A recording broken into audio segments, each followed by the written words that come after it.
The night wind shifted. The wire sang like a broken string. On the table, a rusted lock lay open. No one dared to close it. An old cowhand laid his hand on the barrel of a gun. A woman limped out from the sage, and 4 riders slid down from the ridge road. When sand shot from the tips of boots, who left, who stayed, and who unlocked something inside themselves? The rusted lock lay open on the table. Its bent shackle exposed a line of black teeth, like the mouth of a wound half closed. Dust clung thin. Thick in places, thin in others, where someone once set a hand and never touched again. On the wood, I saw a round mark left by an old cup, a ring of light and shadow. Beside it, a tin cup still steamed. The coffee smell was strong, harsh like a small warning. The table held little: a short coil of barbed wire, a few bent nails, a scrap of leather used to oil a gun. All sat still, as if already weighed into place. Only the steam from the cup moved. It rose, brushed the edge of the locked shackle, and vanished. I stood against the door, my shoulder leaning on wood worn smooth by years of other shoulders. Outside, the wind threaded through the fence line, a thin sound, high, then cut off somewhere across the empty ground.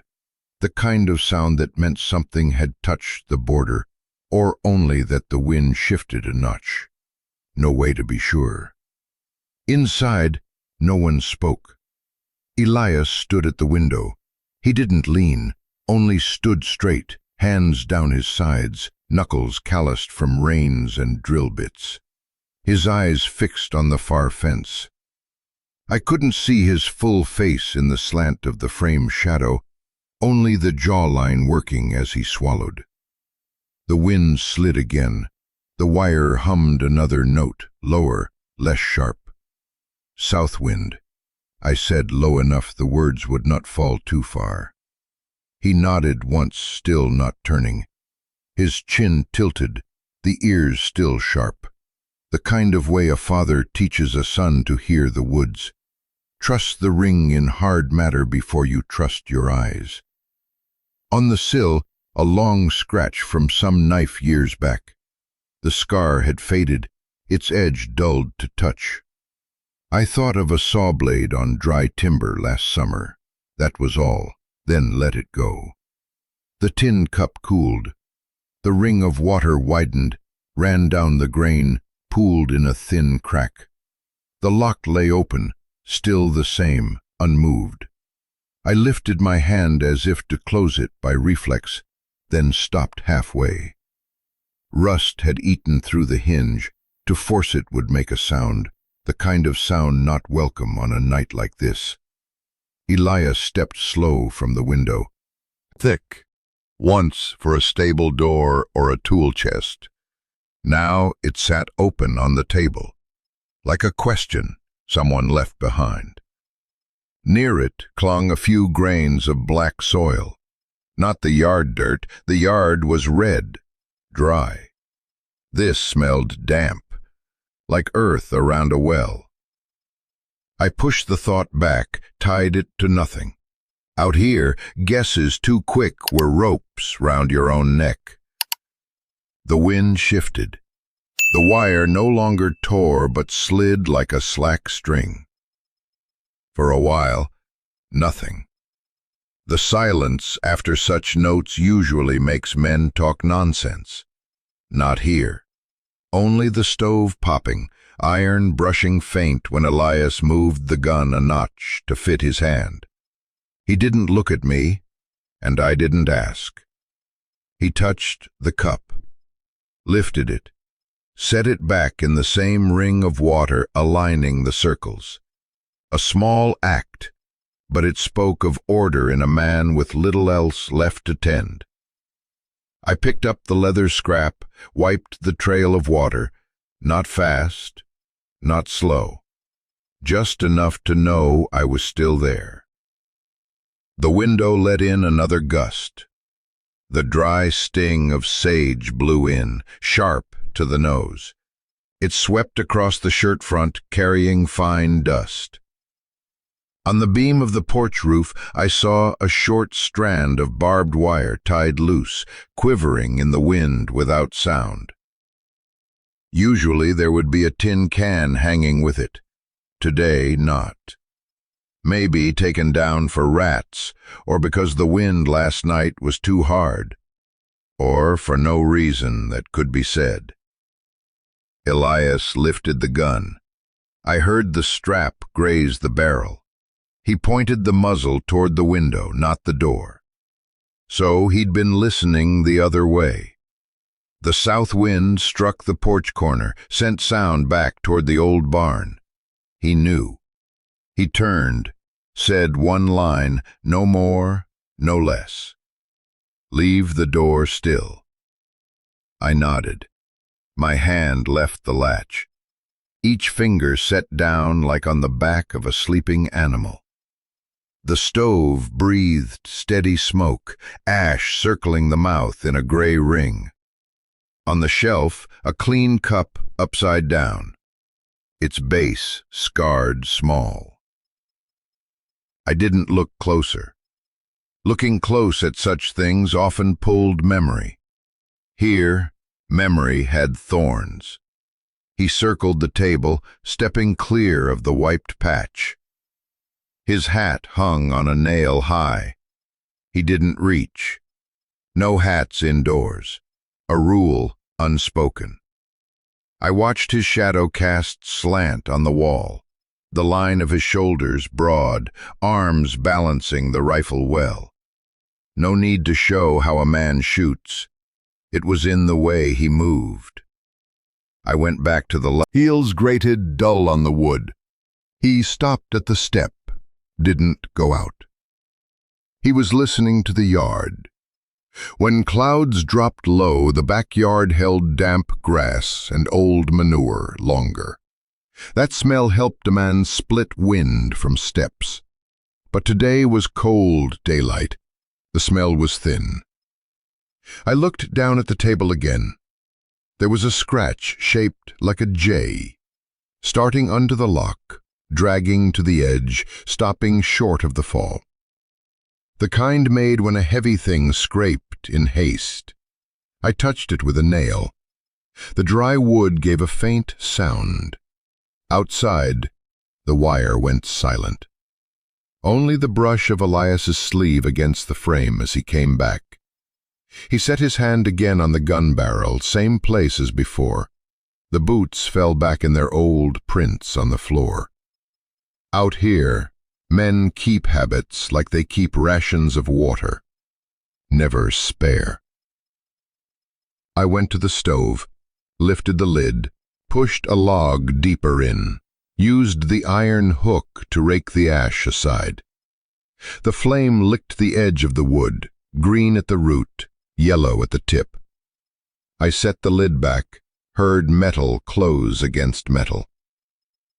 The stove breathed a long sigh. He returned to the table, looking past my shoulder through the window, said nothing. His left hand tapped lightly on the rifle's barrel, steady rhythm. Some men count time by sun shadows. He counted by the tap. The tin cup now only lukewarm, steam no longer visible, but lips would know. Elias didn't drink. He set his hand to the handle, tested the heat, then nudged it farther from the edge of the table, as if wary some hand might knock it over. The instinct to keep a thing from loss, even a cheap cup. Out here, the cheapest things are those you buy most often. I laid the leather rag beside the lock. The hide had darkened, polished in the center by sweat and oil. One edge singed, likely from the stove's flame. I drew the rag lightly across the shackle. The thin dust smeared to a smooth streak. Beneath, the iron showed uneven, black in places, brown in others, a faint glint where it had worn. I drew my hand back. It felt like touching a secret that belonged to no side. Elias raised his head. This time, his eyes did not go to the fence, but to the top shelf where a small old wooden box sat. He did not take it, did not stare long, only let his gaze brush, then pass, like a man walking by an old grave in his yard. I did not ask what lay inside. No need. We both knew that question wouldn't buy more. Striking plank, stopping. Elias didn't turn his head, only shifted weight to his left leg, the boot's toe angled. His hand on the barrel pressed tighter. "I'll go," I said, but the mouth barely opened. The words just enough for two in the same room. He shook his head, slow, final. His forefinger drew a short line on the floor, told me to stay. The command, not hard, not soft. I obeyed. My back leaned on the door. The wood was cool. Elias stepped once, then again, not hurried. He did not go to the porch. He only stood at the threshold, opened a slit wide enough for wind to pass his sleeve. From that slit came the smell of damp earth by the trough, and a trace of horsehair warmth. No scent of strangers, either well hidden or not yet there. No telling which was better. He closed the slit, did not bolt it. Hand still on the gun. I understood. When a man is certain of what he hears, he locks. When not, he leaves open, so the smallest sound may come in. The lock on the table stayed open. Same posture. That open matched this one in one thing, neither meant for someone to walk through, but for an ear to listen. We waited longer. The stove sank low, only red coal. I used the hook to rake ash over to keep the heat. Elias set the rifle lengthwise on the table edge. Muzzle turned inward, butt angled so it would not fall. He bent, ran his hand along the wood edge, as if testing the damp of the water ring. The fingers came back, dry. No trace. Outside, a dry leaf slid across the yard, caught at the fence. Leaves don't move on their own. The wind rose again, enough for the wire to hum once, then break off. I heard 2 pulses in it, close as a fingernail's width. The second thin. Could be wind, could be not. Elias glanced past my shoulder at the lock. 1 second, then eyes back to the door. I didn't know what he thought of the lock left open so long. Out here, locks no longer used are kept in sight to remind that doors once shut now are not. But saying so would be saying too much. Neither of us liked words like that. I slid the wooden chair aside for space, the scrape faint. I stopped, counted 3 in my head, then set it down. The habit of counting before placing weight, Elias did not turn. His hand eased from the barrel, leaving only fingertips. The gesture of a man ready, but not willing. Stiller than wind, heavier than a leaf, lighter than an ordinary man. It hadn't chosen. Neither had we. Inside, everything stood in place. The stove breathed. The table stilled. The cup cooled. The lock lay open. I heard my heart, the wind, the metal, without song. In a moment, or a little after, whatever was outside would act, and the room would change its rhythm. For now, we stood in the middle. the thinnest part of a wind's day, and let silence do its work. A woman stepped from the sage. Thorns scraped her shin, left a red line beside the dust streak. She limped, left foot landing on its outer edge, avoiding weight. Her scarf hung askew. One corner slipped from her shoulder, holding a few grains of yellow sand. No bag, no knife, no canteen. Her eyes fixed on the porch, as if she had seen it before. The wooden step was weathered, a crack running down the middle wide enough for a straw to fit. She stopped before that crack, did not knock, did not call. Her breath even, short, held low. The ankle swollen above the rim of the soft leather shoe. Skin split along an old seam. The back of her shirt stained with old smoke, not fresh road dust. I stood inside, half the room away, caught the dry sage smell blown in hard, mixing with the warm ash of the stove. Elias did not hurry. He lifted the tin cup from the table, poured water from the kettle left near the stove. Not hot, not cold, just enough to warm a hand. He walked to the porch. No boots scuffing, no chair dragged. Set the cup down on the step, close to her, but not at her feet.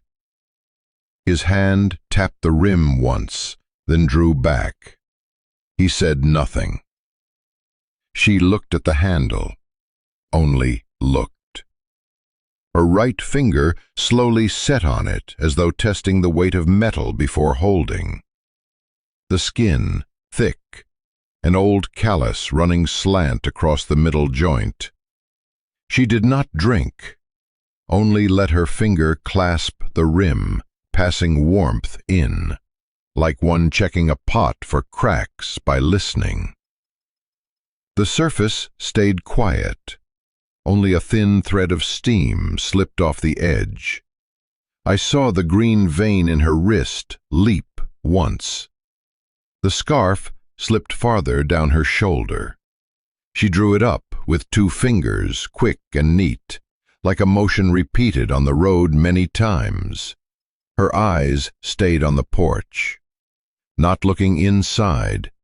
The smoke crawled the ceiling, caught on the nail that held the saddle, gathered into a dark streak. Everything sat in its place. The room so still, I could hear the dry rope in the corner shift a fleck of dust. She lifted the cup after her palm had warmed, brought it to her lips, paused, then drank a small mouthful. The water slipped down without sound. Her chin did not shake. She set the cup back in its same ring, the rim aligned to the watermark. Still no word. Her eyes moved from porch to yard, across the fence. At the fence edge, a stalk of reed bent, its head crushed westward. The wind before had blown from the south. I saw her notice, then pass it by like one refusing to tie 2 things together too quick. Elias asked one short question. Only a word, not a name, a question of pain. She answered by touching her left ankle. No groan, touched and let go, enough to tell. Elias went inside. He did not fetch medicine. He took a clean folded cloth from the lower shelf, set it on the step, 1 span from her foot. No touch, no lean, only left the thing there, ready. She did not use the cloth.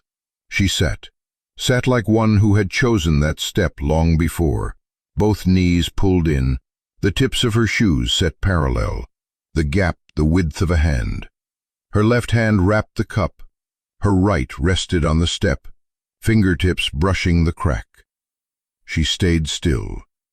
The slanting sun pulled back from the porch floor, the heat line retreating from her boots, leaving a sharp divide between warm wood and cool.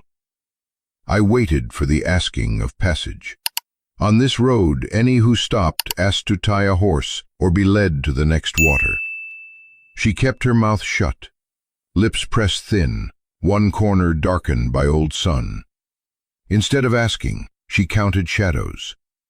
The nail's shadow stretched, then sank into the step. Her back pressed wood, shoulders dropped. The scarf quit slipping. The wind eased. The yard quiet. Only the cups sound when she turned the handle another round for her left hand. The rim scored the wood faintly, no sound, only a new bright line. Then I knew she was left-handed. Elias saw her finger rest on the handle, nodded once, a kind of consent without words. He went inside, poured more water, but carried none out. Set a second cup on the table, a span from the first, the space the width of a slim Bible. He stood by the window, eyes still on the fence. I stood near the stove, hearing the ash shift, wood crack its grain under the flame. Evening gathered. Light braided thin ropes between porch posts, then split, fell strand by strand. She still sat, the tip from being driven into the same hole too many times. He laid it on the table beside the coil of wire. I knew he would hang alarm cans tonight. Not for her, for the wind's turn and the reed bent the wrong way. She looked at the nail, then the wire, her eyes unchanged. The stove dimmed. I stacked red coals close to hold the heat. The sweet smoke of mesquite rose faint like burnt honey. She turned, set her swollen heel on the cloth I'd left earlier. Not bound, only propped to ease the sting. Her toe moved once, then stilled. Her hair caught between her back and the post, strands clinging to the grain, unmoved by wind. Elias pulled a low chair to the doorway, not near her, in the opposite corner where he could see both yard and stable. He sat without leaning back, wrists on his knees, hands empty. After a time, he reached, lifted her cup, poured more water, set it back in its mark, handle turned inward. The cup struck the step, a soft knock. She raised her eyes, nodded once. No thanks, none needed. The sparrows at the far fence spun once, then gone. Above, a hawk cut a single circle, wings locked, eyes down. The sky turned the color of scratched tin.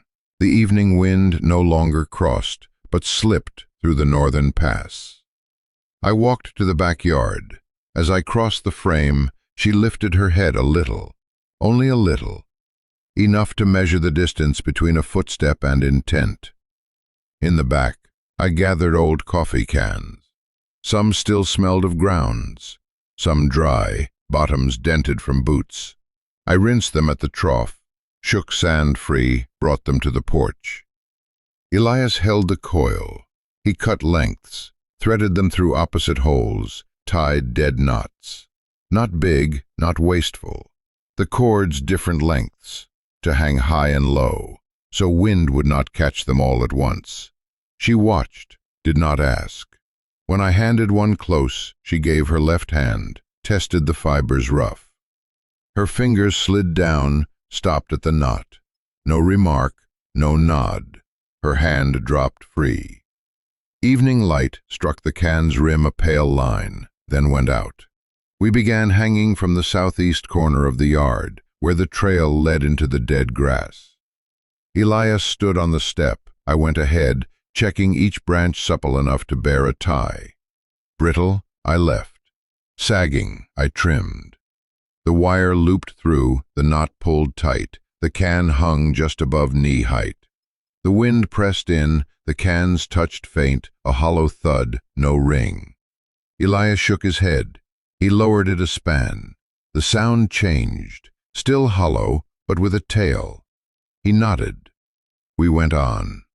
She sat still, her eyes following each place we passed. Each time looked, understood, asked nothing. By the time we had hung 7 cans in the backyard, the light was heavy. We fixed 2 at the porch corner, where wind curled in. The cans swayed, light, wire loops ticking small. She still sat, hands around the cup, her face unchanged. I went to the stove, set the kettle back to warm, not boil. Elias circled the yard, touched each line, listened to each can, like a man tuning a mute string. Night fell without shock. It came like ash spread even across timber. In the dim, her eyes shone more. I carried a lantern out, set it on the step. The flame low, its light not cast into the yard. She watched it, made no move to feed it. She sat close enough for warmth, far enough that her shadow did not overlap Elias's. The wind found new paths, paths we did not yet know. I sat on the inner step, back against the post, listening.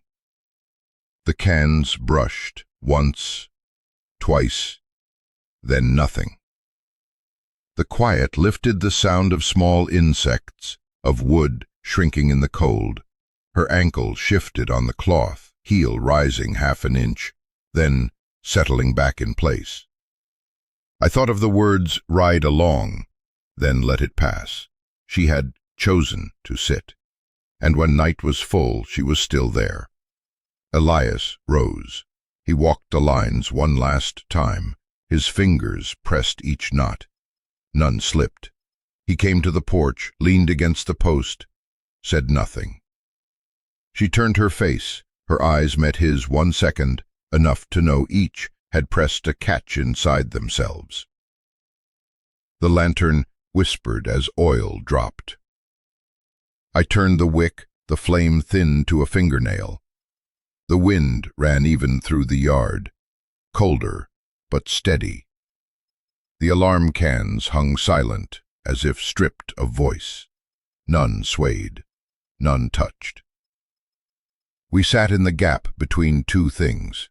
The wind turned, but the cans made no sound. No stranger came, yet she did not leave.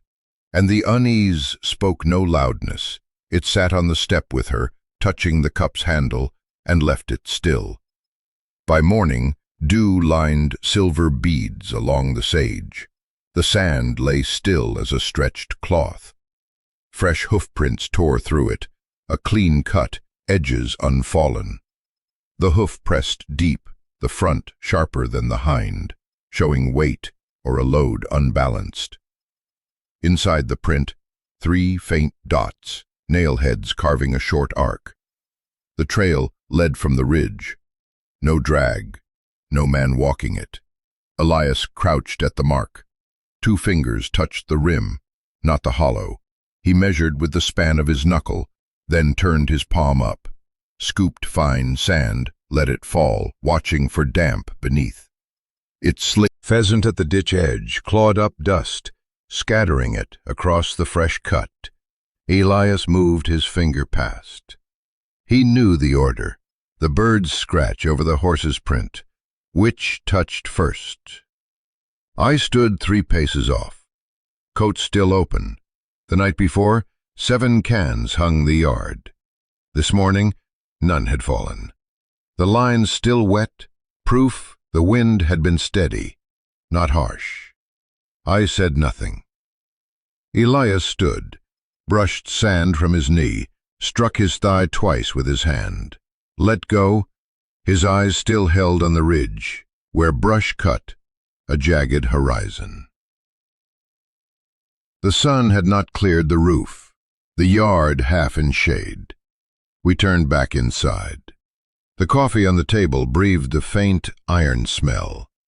The lock was still there, open, its shackle slant, teeth showing like the tongue of an animal short of breath. Yesterday, we had not put it away. This morning, no one touched it. Elias passed the table as a man passes a neighbor he no longer speaks to. He lifted the rifle from the corner. His hand found the place it always had. The middle joint, resting on wood, worn smooth by sweat. I stepped to the porch. She was sitting on the step, her left foot down, toe turned in, bracing the ankle. Her hair tied with a strip of old leather, the end frayed. The tin cup by her right hand, handle turned inward, rim bright with a fresh scrape from cloth the night before. She looked down at the yard, eyes unblinking, the lower lid pressed tight, like one biting a thought. She asked nothing. She did not look at the rifle as Elias passed. It was the calm of one who had seen every side of a die. Noon climbed slow. Light pushed through porch slats, laid narrow bars on the floor. The sound of saddle leather from the stable stretched, then stilled. A sparrow tested once, its note lost midway in the silence. Then the brush on the ridge moved. Not the wind, something with the wind, but heavier. We heard the horse before we saw the rider, the hoofs not hurried. Even, countable. 4. At that distance, if it were a traveler, he would have called. No word came, only the scrape of iron on leather, the faint pull of rain. When the 4 riders showed at the gate, Elias was already standing. He stood at the porch edge, the post covering half his frame. The stock rested at his hip, the barrel not raised, but its direction chosen. The gate open, the fence not locked by day. The lead rider jerked his chin, kept his hat on. Beard patchy, thick at the jaw, thin at the lip. One boot smeared with dark holster strap jutting a notch. He looked to see which hand the man favored, right hand loose, 2 fingers scraped from rubbing a fresh grip. Elias shifted his boot toe half an inch, enough to sink weight into the rear foot. He did not look at me. He did not look at her. "Outer gate," Elias said short, a command to stop there. The man's mouth twitched. Not a smile, only a neck's turn. His eyes flicked at the wires with cans at the yard's corner. Silent. Not because there was no wind, but because yesterday we hung them 1 span higher. The morning wind flowed different. He did not know. He did not need to. He only wanted the woman. "She comes with us," the 3rd cut in, younger voice. His nostrils flared. On his collar, still a streak of pale dust, quarry white. The lead did not wave him off. He dropped his chin, repeated, "Out." Elias stepped half a pace forward, placing his body between porch and yard, not close enough for hooves to strike, not far enough for wind to break his words. Nothing here. His line so short, it passed like breath. No reason. No plea. The yard held still. A fly crossed the step, turned at the crack, vanished under the board. She tilted her head, looking past Elias's shoulder. Wind brought horse sweat into the porch, salt, iron. Her lips pressed tighter. The skin at her eye folded 1 thin crease. The lead rider exhaled long. He rolled his chin, his eyes slipping to the door half open inside. From there, a man could see the edge of the table. Only the edge, not the lock. He didn't need to. He had decided. Then, "We go in ourselves." Elias did not move aside. He let the words fall like a stone down a deep well. No echo returned. His left hand pressed the stock, fingers closed tight. The second joint sank into wood. His palm whitened with force. She set the cup down. The handle turned back as before. She turned her body. Her hand touched the porch post for a second as she stood. The motion soundless.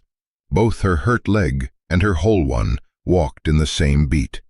She corrected the step so no eye need see her limp. She did not look at the horses. She did not look at the holstered guns. Her eyes fixed on the line between porch shadow and yard light. She stepped across. When she stood behind Elias, the wind dropped north, pushed her hair to one side. Her hands hung loose. Not move. He let her words pass through and sit on his back. Elias did not turn toward her. He knew if he turned, the rest of the day would break. He made one motion, his grip closing tighter, a notch deeper into the stock. Enough for veins to rope under the skin, thumb joint whitening. The wood dark, polished by salt sweat, showed worn lines. The barrel still lowered. But the rifle belonged now to another thought. Inside, the half-open door cast a stripe of light on the table. The stripe crossed the lock. It touched the rust, lit the bent shackle a moment. The lock did not move. It lay open, teeth bared, like a hook not yet drawn, like a promise left unsaid, but never cut. I did not stare long, only enough to know it stood present in this moment. She lifted her chin, not much, only enough to straighten the neck. Her right hand brushed the coat edge, smoothed it flat. Her left found the scarf, tugged it once. All done, slower than half a breath. My heart skipped once, then held. Her swollen ankle did not shake. For a flash, I saw her toe curl, her calf answer for balance. Then, still. The lead man drew breath, chest wide. "You see," he said, half a laugh, "she knows herself." Before the line finished, Elias lifted his head. His eyes struck his. Not long, but like two blades touching, not to cut, but to hear if the steel still true. No one said, "No." No one said, "Don't." The air thickened by the weight of one sheet of oiled paper. Wind pushed a low veil of dust across the fence. It brushed the fourth man's boot, stuck gray on black leather. His rein hand trembled a thread, enough for the horse's mouth to bite the bit once. Its eye rolled, half white. I thought of the times horses caught what men did not. I listened, heard only stillness. She stepped half a pace into the yard. Half. Stopped. The sound foot at the edge of light, the swollen one still in shade. The line cut her ankles. I knew why she stopped there, not from fear. She was waiting for a weight to drop the scale. She had set herself on it already. The other side was missing something. Elias raised the rifle, one notch. Only one. No eye beyond the fence marked it. But I heard the wood whisper one faint letter into his palm. It was the sound of a choice locking inside a man. No word returned to the man standing on the porch edge. From then on, the silence belonged not to wind, but to hands. Elias pressed more weight into his trigger finger. The rifle rose another notch. She still stood at the cut between light and shade. Her shadow covered her ankle, her eyes steady, her lips closed tight. Her words hung across the yard like a stretched wire. Touch it, it would sing. Strike it, it would cut. And we all, the ones inside, the one on the porch, the ones at the gate, knew the next song would not be the wind's. The shot went before the breath. The barrel dropped one notch, wrist locked, finger closed. the crack dry as a hammer on timber. Dust jumped in front of the lead rider's boot. Pebbles stung the leather white. His horse snapped the bit, teeth grinding iron, eyes flashing half white, then dropping. No one swore. No one shouted. The silence after the shot weighed thicker than before. Elias did not shift his feet. The stock stayed at his hip. He did not cock again, only held the rifle at the height of a hand, enough for all to know the next would not strike dirt. The lead man narrowed his eyes. Lips twitched once, then stilled. The wire that held the north can quivered like after a cough, then went still. The second man turned his face to the ridge, as if to mark retreat. The youngest glanced quick at her, quick again, his eyes halting half a beat on the cloth under her ankle. "Go," the leader said. No spit, no snarl. He jerked the rein. The horse spun sharp, hooves cutting sand like a blade on cloth. The other three followed, not leaving another word. Dust rose on the trail, fell like dry mud under a hand. The fence wire did not sing. The wind flowed even through the yard, carrying sweat of horse and new-oiled leather. Only when the hoofbeats dulled to faint knocks did Elias lower the barrel. He did not look at me, nor at her. In the kitchen, old coffee at the kettle's bottom trembled under late sun cracking the roof. The cup on the table, cold long before. The lock lay open, shackle gaped like a phrase someone forgot to finish. Elias set the rifle back where it belonged, stock pressed into the same shine worn by hands. He drew a chair, but did not sit. He lifted a clean cup from the shelf, poured warm water, placed it beside the other. 2 cups side by side, their rims aligned like long faded rings in the wood. The afternoon sank slow, light sifting into fine threads across the dust in the room. She stayed. She did not say, "I go again." She did not ask, "Why?" She lifted the cloth under her ankle, folded it in 2, smoothed it flat on the step, then leaned her back to the post. Her left hand stroked the tendon from ankle to knee, steady as counting. Elias moved to the stove, opened the bean pot, stirred once with a wooden spoon, no spice. He broke a dry loaf in half, set both, brushed the boards with a sound like a blanket pulled up to the chest. She held her cup, blew soft, no steam left. She sipped once, set it back in the old place, handle turned for the left hand. No word of thanks, none needed. The shot had said enough. The night settled so even a man could believe it closed the matter. No more hoofs, only the faint rasp of an insect in the brush. I made a slow round of the yard, touched each wire, heard each can strike hollow, once, then stop. We came in when the wind pressed the stove smoke low. Elias pulled a second chair nearer the table. He did not move his own. She did not move hers. 2 cups sat, side by side, a thin fog at their rims. The lock still lay between them, like an open eye looking at no one. Morning. Dew layered, thin across dead grass. I walked the back fence to check the lines. At the corner near the old stable, one wire hung bare.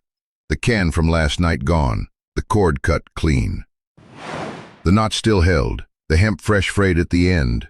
In the dirt below, small shoe prints, pressed in a chain, the toes narrow, heels worn, steps short. The left pressed deeper than the right, the same side swollen. The tracks ran to stony ground, then vanished, no drag, no horse. I bent low, touched the edge of one mark.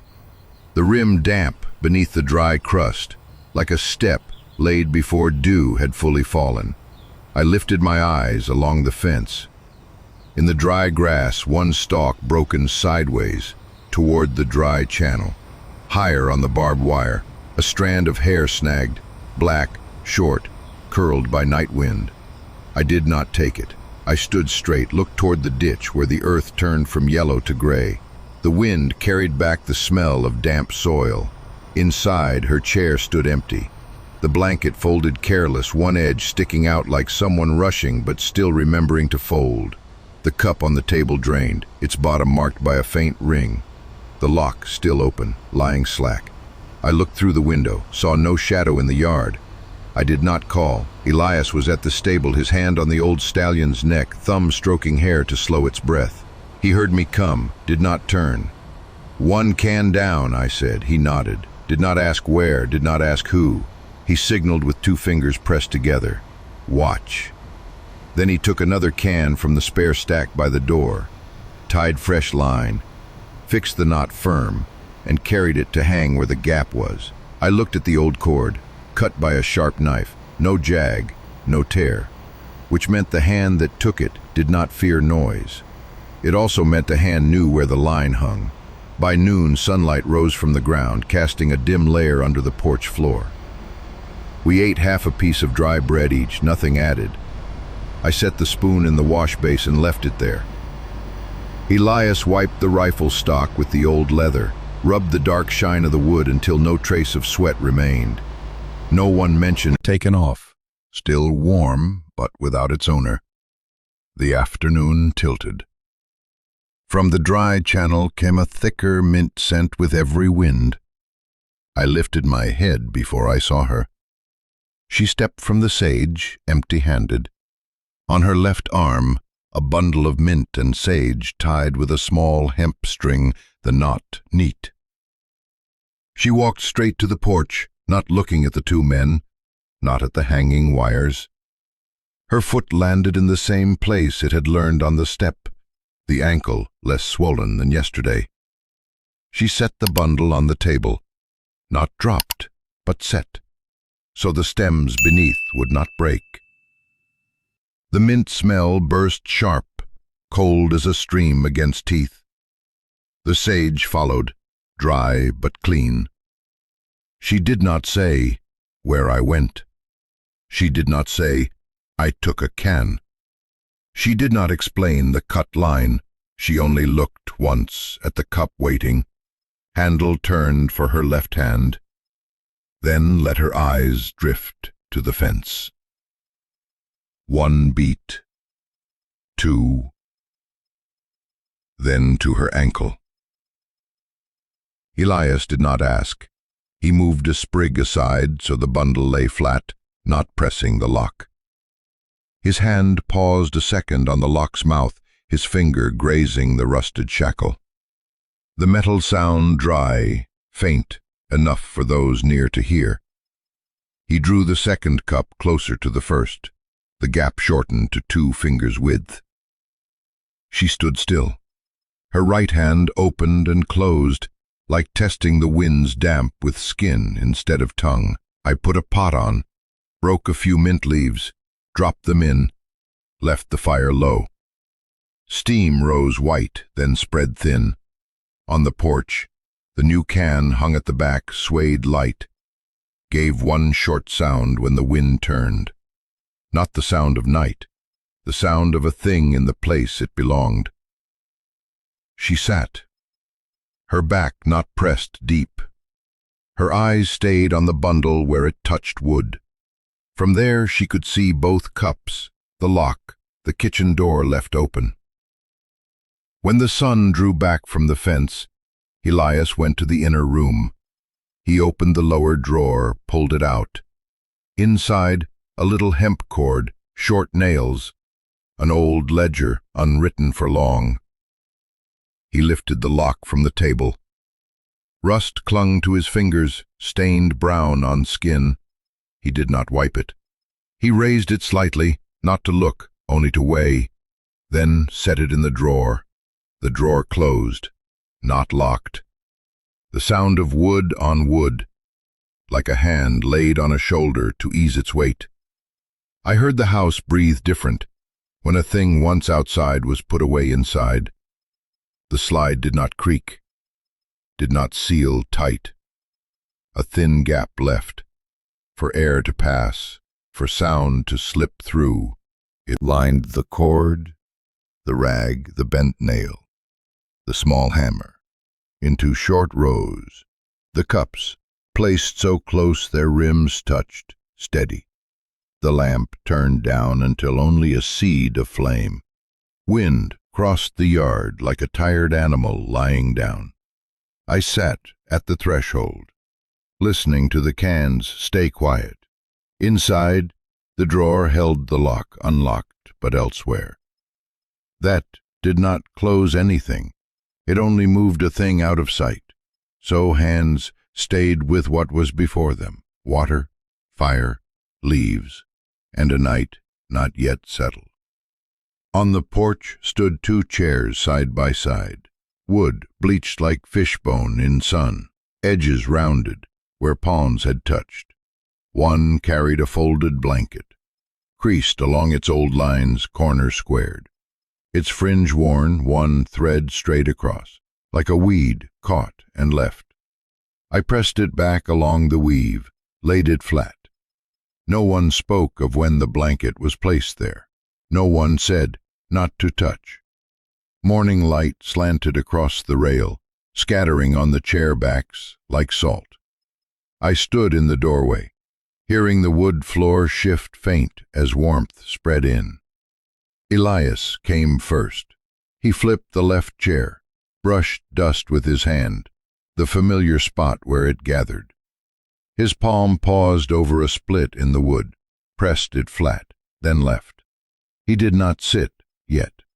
He pulled the chair half a span back, so the 2 aligned, their backs square to the fence. In that adjustment was a rhythm I knew, the kind of order set for eyes and spine, not for show to the road. She came after, her left ankle eased, but she still stepped on its edge to spare the tendon. She touched the right chair's back, felt the cool wood, then drew her hand away. She did not sit. She lifted the blanket, turned it once, let it take the new sun, set it back, folded to its old line. No more, no less. Her fingers pressed along the crease, pushing air out, laying it flat. When she let go, the stray thread stayed, no longer in sight.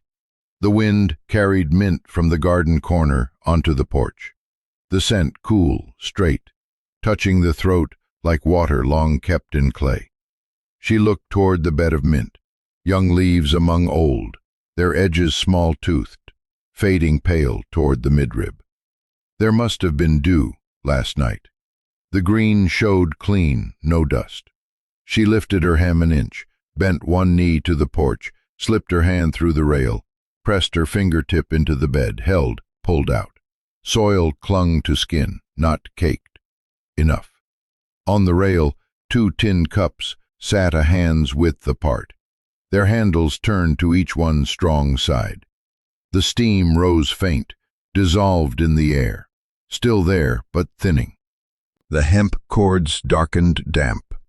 At the north corner, where one had hung empty before, now the line held, the knot fresh. Elias stepped down from the porch, walked the circuit, tapped each can lightly with a nail of his finger. The sound faint, enough only for a man who knew it. He returned to the porch, sat in the left chair, his back not leaned deep, his hand on his thigh, the inside of his wrist turned upward to let the early warmth dry the bone. She had not yet sat. She stepped to the porch post, stood facing the fence for a long beat. Her eyes ran from wire down to the base, then out to the trail, stopping at a patch of fresh reeds after far rain. She did not search for prints. She did not count hooves. She only knew that today the wind would use another path into the yard. The mint breath wound into the porch, stronger now.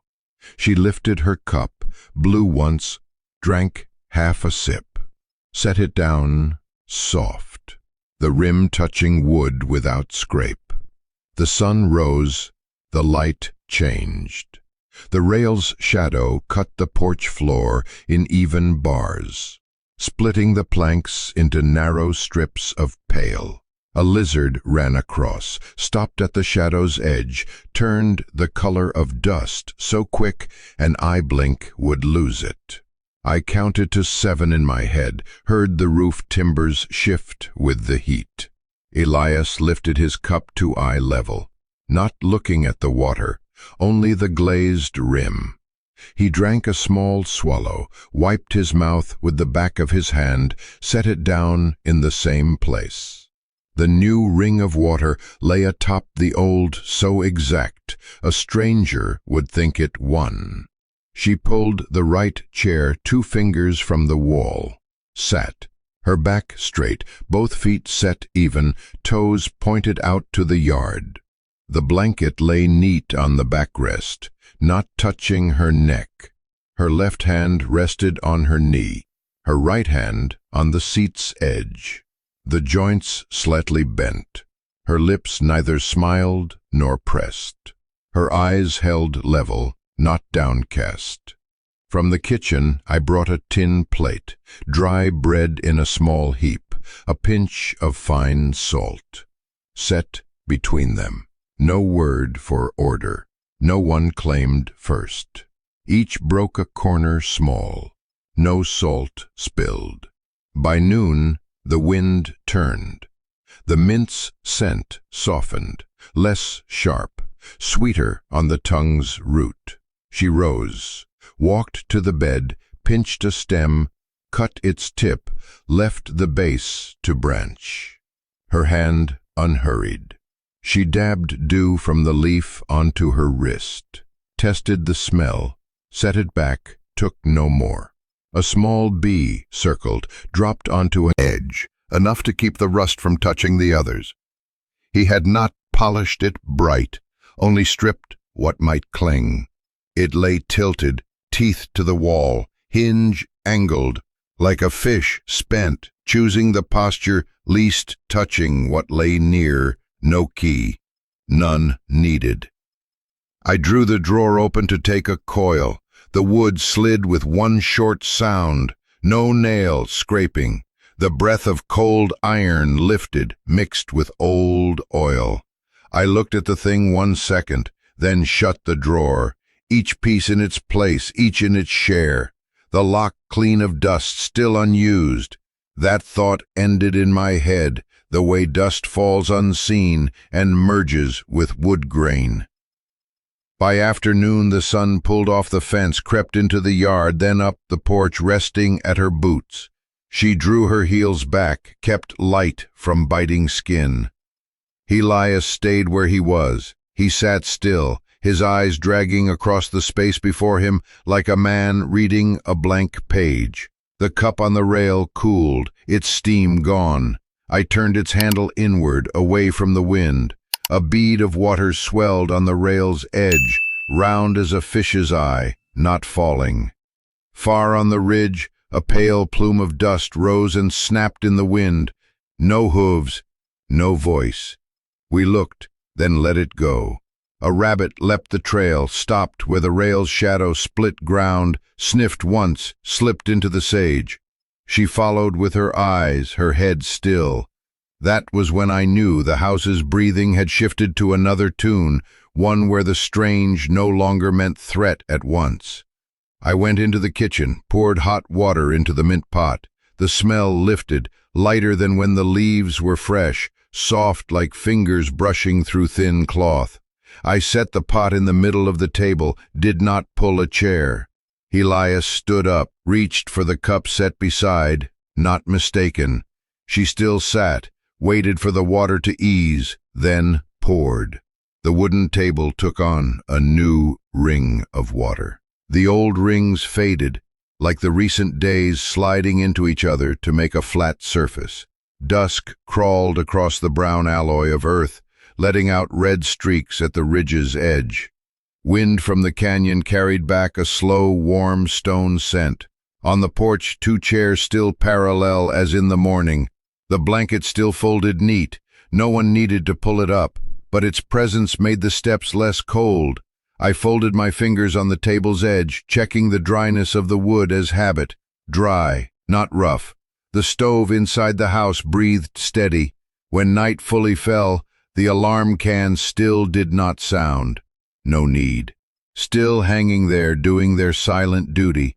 Somewhere far, a dog's howl, short, cut in half, did not echo back. She stood, laid a hand on the chair's back, adjusted the blanket 1 notch, pulled its edge. In the room, The light low, the shadows of objects stayed exact, nothing straying beyond its own shape. The drawer where the lock lay made no sound of breath. Yet I still heard, a hearing not by ear, the kind of presence thin as a speck of dust just fallen, staying still. When the wind passed through the wall, a few wood fibers trembled with a nameless sound. I stood at the threshold, waited for my eyes to grow used to shadow. Then I dimmed the lamp one notch. On the porch, the mint smell lingered, weaker, but still there. The tin cup on the rail, gone cold. A thin line of water dried into a faint streak on the wood's surface. Some hand would wipe it away by morning, or leave it, let it fade itself, no difference. In the drawer, the rusted lock lay still. No dust, no key, not used.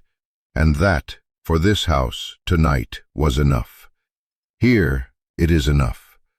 The wind beyond the fence still knew its path. On the porch lingered the scent of mint. 2 chairs faced a piece of land that promised nothing but tomorrow. In the drawer lay a rusted lock, cleaned of dust, lying open, unused. There are things one does not lock anymore, not for forgetting, but for choosing. If the story leaves anything with you, perhaps it is that open, between keeping and letting go, between placing back on the table or tucking inside. What will you do with your lock?